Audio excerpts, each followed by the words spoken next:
성경에서 인간을 향한 하나님의 최초의 부정적인 표현이 뭐라고 생각하십니까? 아름다운 이 세상을 창조하시며 만들어진 것들을 보실 때마다 하나님은 감탄사를 연발하셨습니다. 하나님이 보시기에 좋았더라, 심히 좋았더라. 그런데 하나님의 눈에 좋지 못한 것이 하나 있었는데, 그것은 바로 사람이 혼자 있는 모습이었습니다. 좋다 혹은 좋지 않다, 이것을 가늠하는 기준은 하나님께서 가지고 계신 좋음이 인간 편에도 있느냐 없느냐에 달려 있습니다.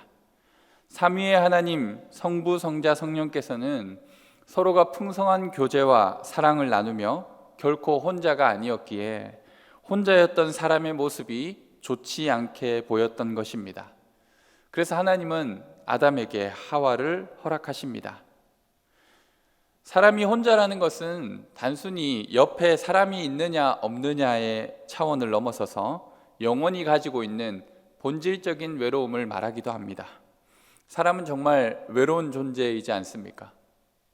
우리는 자주 그것을 느끼곤 합니다. 결국 나는 혼자구나. 그 누구도 대신하거나 채울 수 없는 쓸쓸한 영혼의 공간이 누구에게나 있기 마련입니다.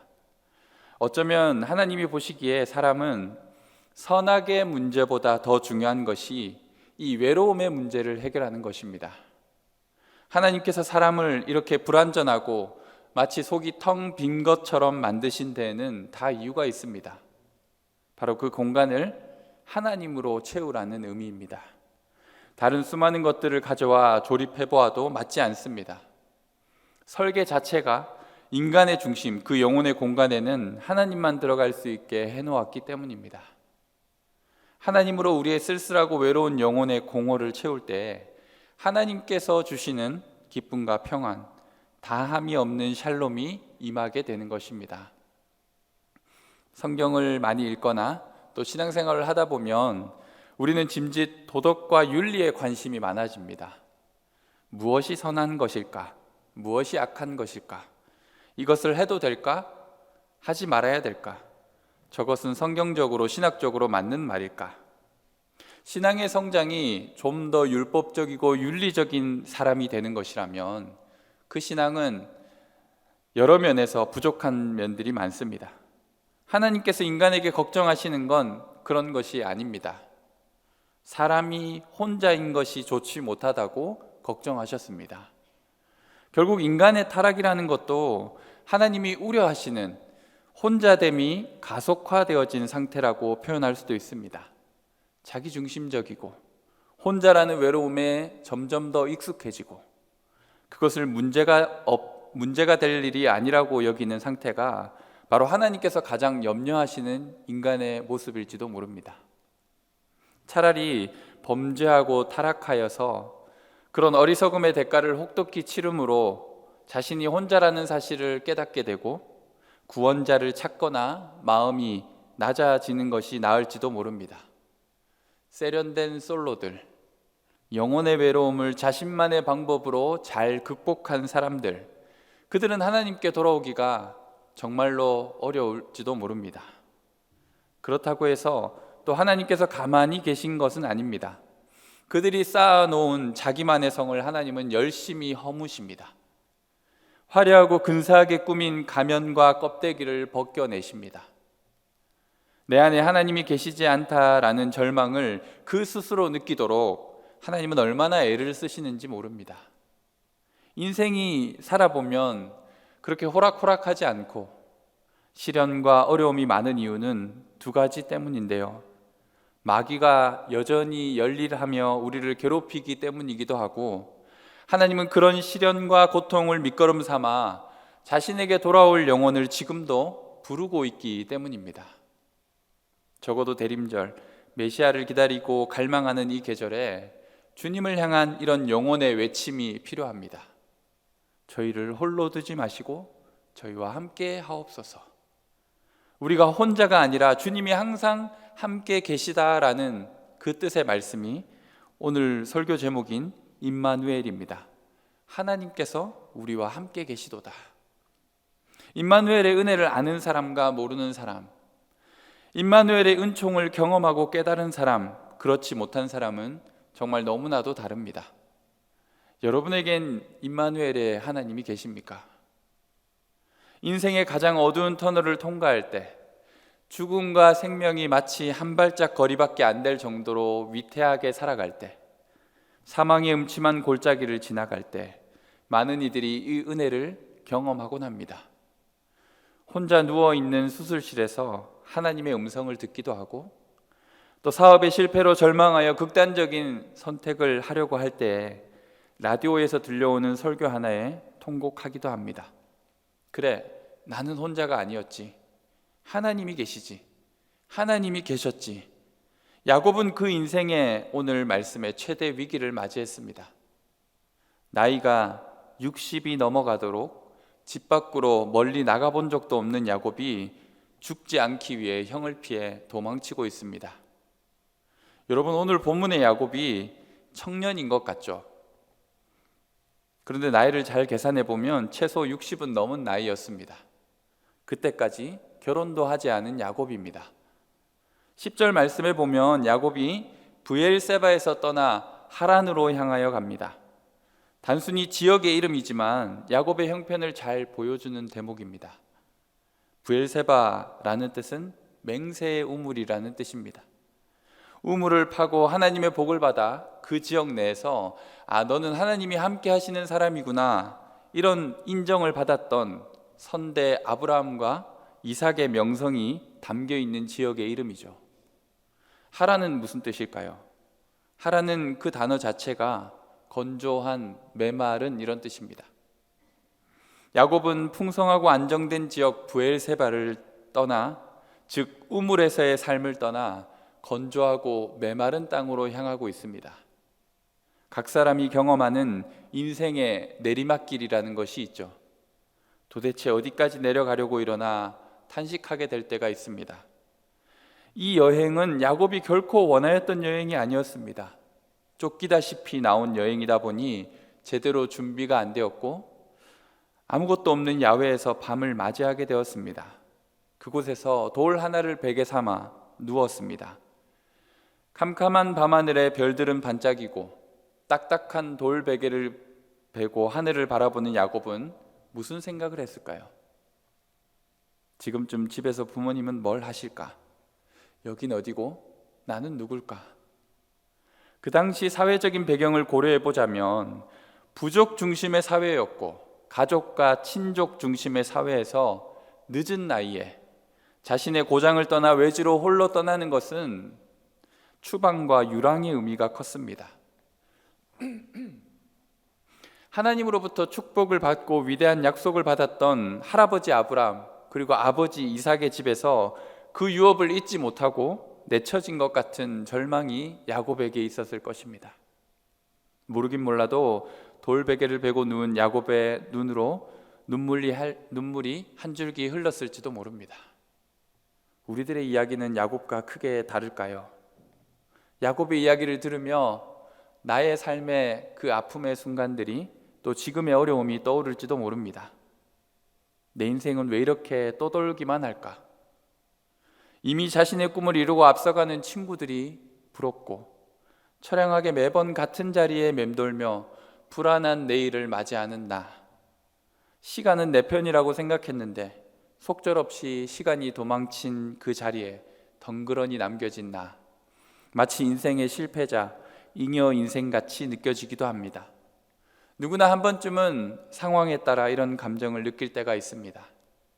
물론 이런 감정을 전혀 느끼지 못할 사람도 있겠지만 이 세상에 수많은 사람들이 이런 영혼의 어둠 속에 절망 가운데 살아갑니다.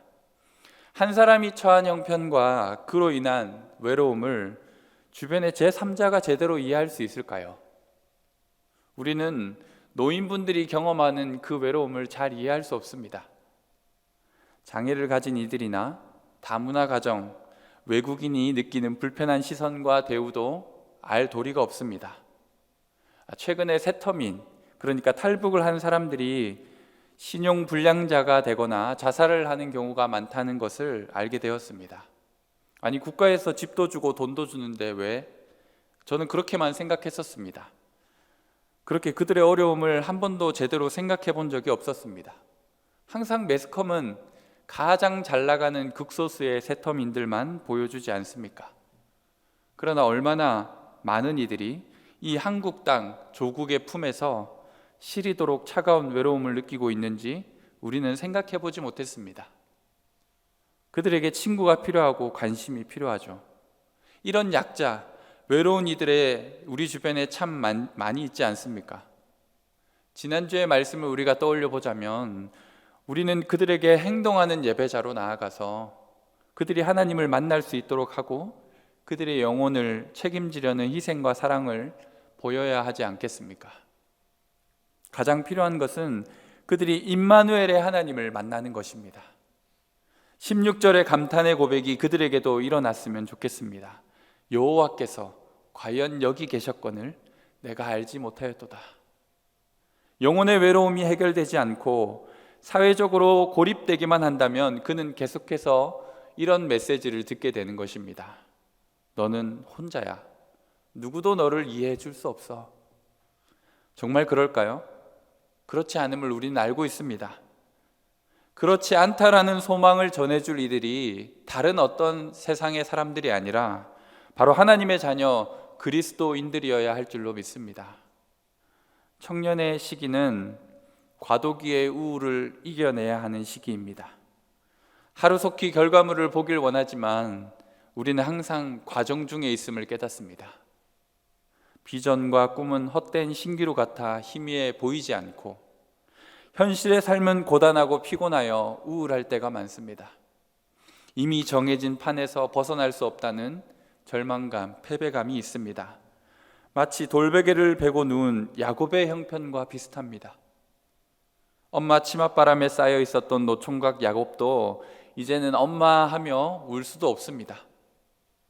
자신의 가슴에 뻥 뚫린 공허감 때문에 다양한 것들에 매이고 중독되어 가는 사람들을 보곤 합니다. 저 또한 하나님을 모를 때 그러했고요. 그들에게 임마누엘의 은혜가 필요하지 않을까요? 아니, 멀리 갈 필요도 없이 바로 이 예배의 자리에 있는 내가 그 임마누엘의 은혜가 필요한 사람이 아닐까요? 임마누엘의 은혜는 대략 세 가지의 의미로 우리에게 다가옵니다.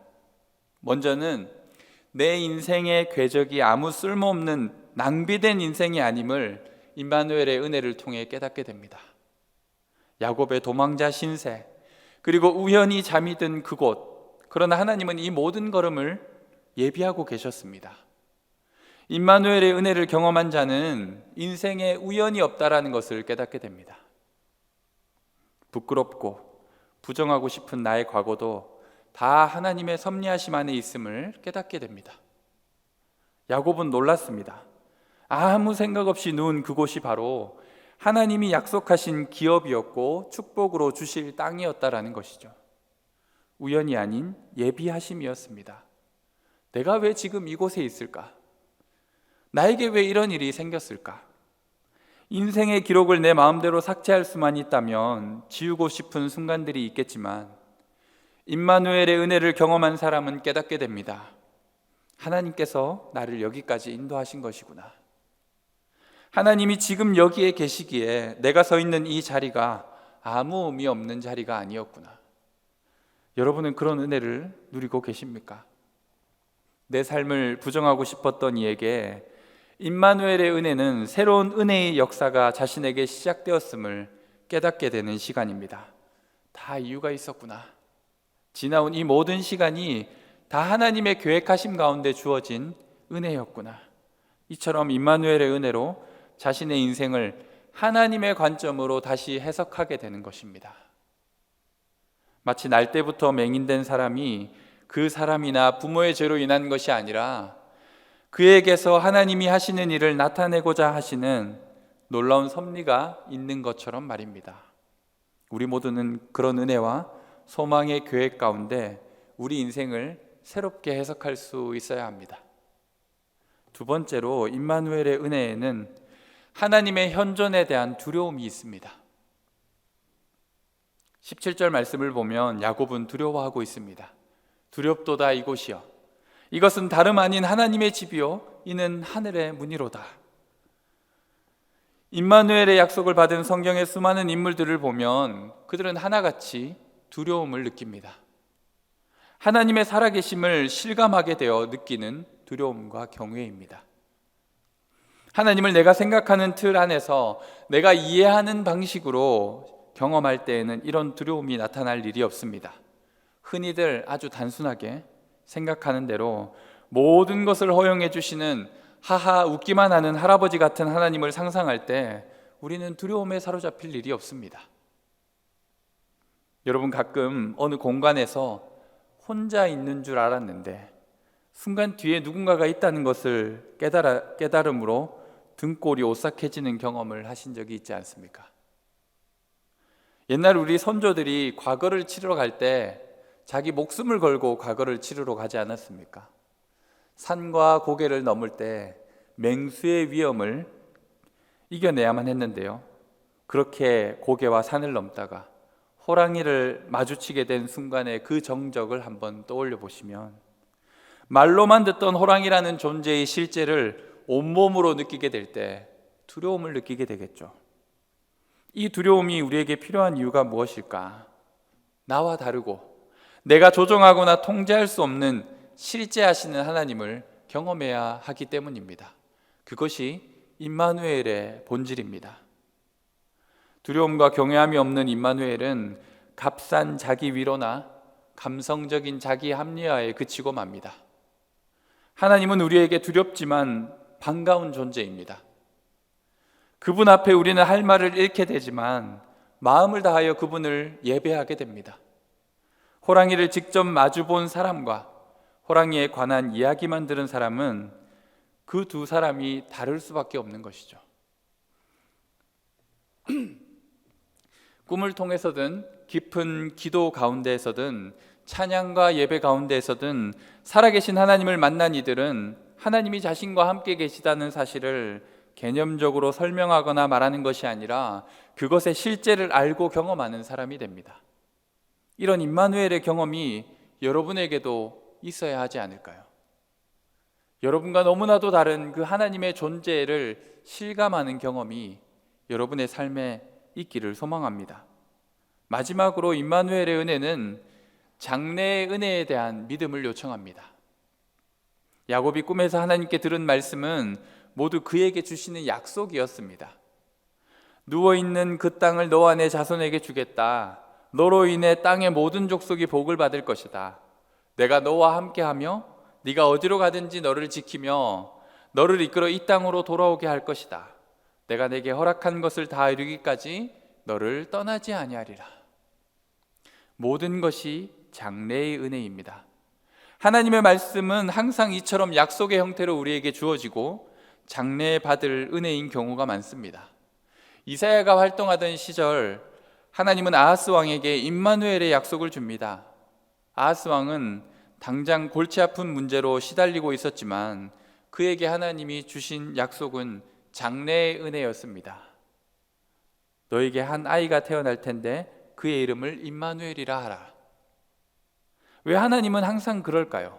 내가 겪고 있는 지금 바로 이 문제를 좀 해결해 주시면 좋겠는데 하나님은 항상 말씀을 통해 장래의 은혜를 약속하십니다. 결국 하나님은 우리가 믿음을 가지고 신실하게 주님의 말씀을 붙들고 나아가기를 원하시는 것입니다. 임마누엘의 약속과 은혜는 내게 지금 주어진 은혜이기도 하고 또 과거에도 여전히 우리와 함께 하신 은혜이기도 하지만 이제 계속 붙잡고 나아가야 할 하나님의 말씀의 약속, 장래에 베푸실 은혜, 우리가 믿음으로 소망해야 할 은혜라는 것이죠. 야곱의 형편과 상황은 하나도 바뀌지 않았습니다. 그리고 야곱은 그 뒤에도 아주 독한 외삼촌 라반 밑에서 거의 사기를 당하는 수준으로 고생을 하게 됩니다. 그리고 그의 잠자리가 갑자기 포근하고 안전한 숙소로 바뀌지도 않았습니다. 그의 눈에는 여전히 눈물 자국이 남아있고 처량하고 씁쓸한 밤바람이 지금도 그대로 불고 있습니다. 하지만 야곱에게 커다란 변화가 하나 일어났습니다. 그것은 바로 하나님의 말씀, 약속이 주어졌다는 것이죠. 야곱은 이제 그 약속을 믿고 따름으로 임마누엘의 축복을 누리게 되는 것입니다. 우리는 빵을 달라, 돈을 달라 하지만 하나님은 항상 말씀을 주시고 자신을 주십니다. 뭐가 더 큰 선물일까요? 임마누엘은 그 자체로 하나님의 약속입니다. 보이지 않는 것들의 증거요, 바라는 것들의 실상이요, 따라서 믿음으로 응답하지 않고는 누릴 수 없는 은혜가 임마누엘의 은혜입니다. 하나님이 야곱에게 주신 이 약속은 사실 이스라엘이라는 나라에게 주신 약속이기도 합니다. 하나님은 이스라엘을 통해 땅의 모든 족속이 복을 받을 것이라고 약속하셨습니다. 그리고 이스라엘이 있는 곳에서 항상 함께 계셨고 그들을 지켜주셨고 고향으로 돌아오게 하시는 분이셨습니다. 실제로 역사 속에서 이스라엘은 이집트에 새들어 살다가 노예가 되어버렸지만 하나님은 그들을 그곳에서 나올 수 있게 해주시지 않습니까? 하나님께 범죄함으로 바벨론의 포로가 되었지만 하나님은 그들을 인도하여 드리지 않습니까?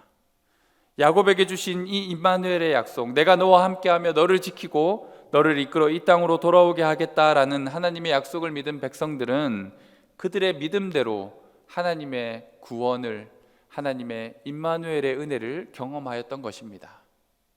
이스라엘에게 주신 가장 큰 임마누엘의 약속이 무엇입니까? 구약 전체가 우리에게 약속하고 있는 가장 큰 임마누엘의 은혜가 무엇입니까? 내가 이 하늘의 보좌를 버리고 너희 곁으로 가겠다라는 약속 아닙니까? 그 약속은 예수님을 통해 신약시대에 우리에게 이루어졌습니다. 이 약속을 소망하고 믿었던 이들에게 예수님이 인간의 모습으로 가까이 오신 것입니다. 하나님의 말씀과 약속이 주어졌음이 바로 그 말씀대로 약속대로 이루어질 것을 믿는 믿음을 요청하고 있는 것입니다. 여러분은 임마누엘의 약속을 믿으며 나아가십니까? 이 임마누엘의 은혜를 맛본 야곱에게 가장 먼저 변화가 나타난 부분은 그가 예배를 드리기 시작했다라는 것입니다. 야곱의 이전의 삶에는 예배가 없었습니다. 이제야 야곱은 하나님께 드려야 할 합당한 영광과 경배를 올려드리게 되었습니다. 임마누엘의 은혜는 하나님을 예배하게 만듭니다. 지난 시간 우리가 배운 대로 예배가 없는 곳에 예배자가 일어나기 위해 그들이 임마누엘의 은혜를 맛보아야 할 필요가 있습니다. 나 같은 인생에도 하나님이 함께 계시구나. 하나님이 상상 속에만 있는 것이 아니라 진짜 살아계신 하나님이셨구나. 그 하나님의 약속을 믿고 소망 가운데 그분과 함께 걸어가는 인생이 가장 복된 인생이구나. 이것을 믿는 믿음의 역사가 일어나야만 합니다. 사실 임마누엘이라는 주제로 12월 한 달 설교를 하려고 했던 이유는 대림절이기 때문이기도 하지만 우리가 연말에 시행하게 될 우리 청년부의 사역의 일환인 임마누엘 프로젝트 때문이기도 합니다. 우리는 1년 동안 전혀 실행하지 못했던 일이 있다면 바로 이 세상을 향한 섬김과 사랑이었을 텐데요. 복지센터를 통해서 중부 지역의 여러 독거노인들을 도우려고 합니다. 아직도 연탄을 쓰고 있는 노인들이 제법 있습니다. 그들에게 사랑의 연탄을 전달해 주고자 합니다. 그들에게 하나님이 함께 계시다라는 하나님 임마누엘의 은혜를 전하기 위해서 우리가 청년 바자회도 열고 실제적인 섬김을 하려고 합니다. 그와 함께 우리 지체 중에 임마누엘의 은혜가 필요한 어려움 가운데 있는 청년도 함께 도우려고 합니다. 여러분이 임마누엘의 하나님을 경험하고 있다면 그 하나님을 만나지 못한 이들에게 따뜻한 사랑의 언어로 하나님을 전해야 하지 않을까요? 당신이 혼자가 아니라는 것을, 하나님께서 당신과 함께 계시다라는 사실을 그리스도인인 우리가 보여줘야 하지 않을까요? 그리고 간혹 나 스스로도 아직 임마누엘의 은혜를 누리지 못하고 있는 청년들이 있다면, 혹은 이제는 완전히 잊어버려 또다시 영혼의 어둠 속에 갇힌 것 같다고 여기는 청년들이 있다면, 야곱에게 나타나셨던 그 임마누엘의 은총이 우리의 삶에 경험되어야 하지 않겠습니까? 우리는 야곱처럼 이렇게 고백하는 이들이 되었으면 좋겠습니다. 야곱이 잠이 깨어 이르되 여호와께서 과연 여기 계시거늘 내가 알지 못하였도다. 우리의 영적 무지의 잠을 깨어 일어나 여호와께서 바로 이곳에 함께 계셨구나 고백할 수 있는, 임마누엘의 은혜를 경험할 수 있는 여러분의 삶이 되기를 소망합니다. 기도하겠습니다.